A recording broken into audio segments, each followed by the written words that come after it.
My opponent doesn't know what he's walking into. After my last fight, I thought it might be time to go pro. We're going pro now. I'd rather get knocked out than run away.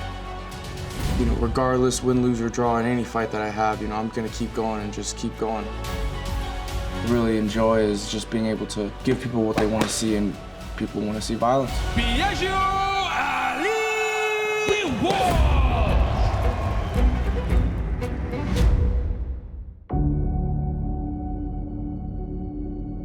I've luckily been blessed to have the opportunity that I had as an amateur. Most amateurs don't fight on the kind of stage that I've been fighting at, like the PFL, on ESPN, Madison Square Garden.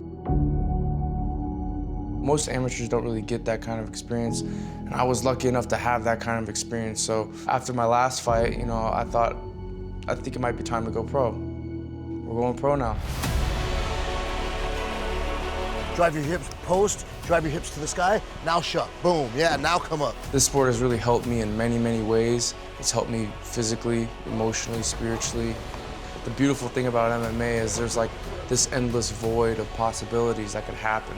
Somebody who's been in the game for 30 years might see something they've never seen before. Hips, now shuck, boom, that's what you're looking for, that was your best one. Bump, shuck, here we go. It's the drive to learn and strive for greatness. Here, and then think of like pulling and crunching that in. Exactly. Today was just MMA development, mostly working on things like getting back to his feet, where he wants to be, and then things that we can add on, especially as going pro. So putting in some things of control. Stand up. Throwing elbows, and then this is where I can come across and be looking for elbows, and then making people pay if they try to shoot and take them down. Yeah, he's always looking for a finish. I mean, you look at all his fights so far in the PFL, he's finished everybody, and I don't think anything's gonna change going pro. In the sport of mixed martial arts, in any sport really, listen to Kobe Bryant's story, he'd be shooting hoops at 4 a.m. I want to just consistently learn and stay on that path of learning. Even 20 fights into my pro career, I'm still going to be learning about the sport. Regardless, win, lose, or draw in any fight that I have, I'm going to keep going and just keep going.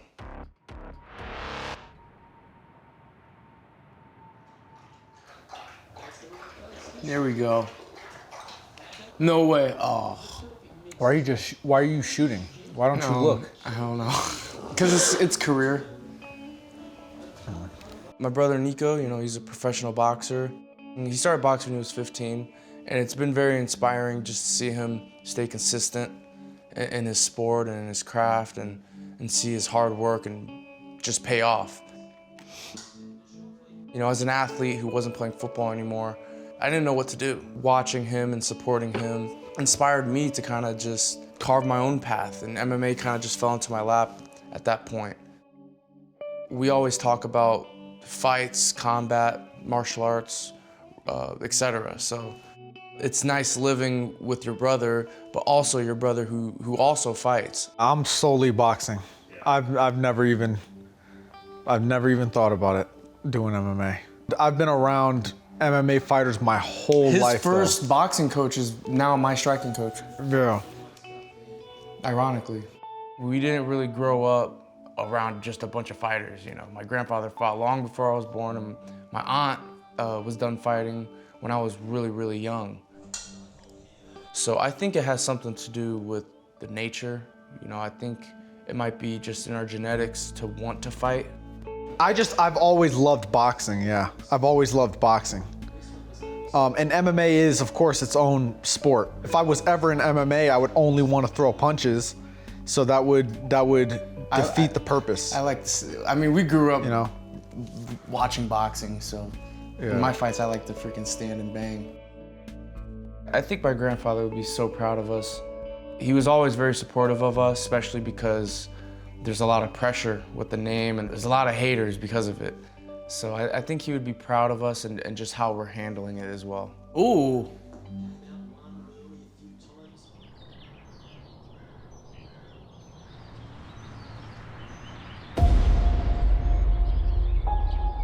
This is MMA history.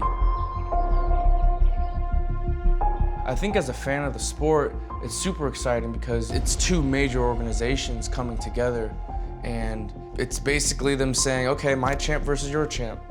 And that's what the fans want to see.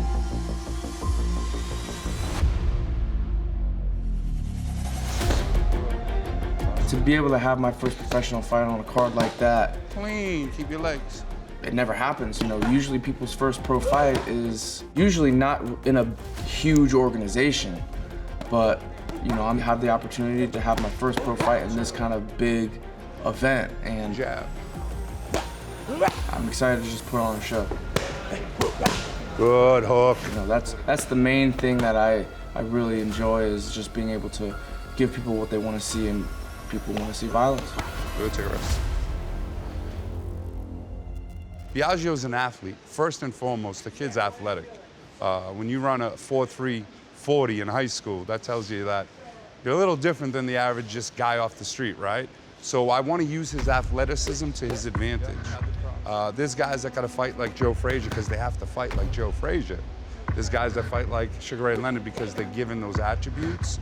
I want him to use his attributes, so I think it's starting to come into his own, if you will. He's starting to figure out who he is. Good, out of hook.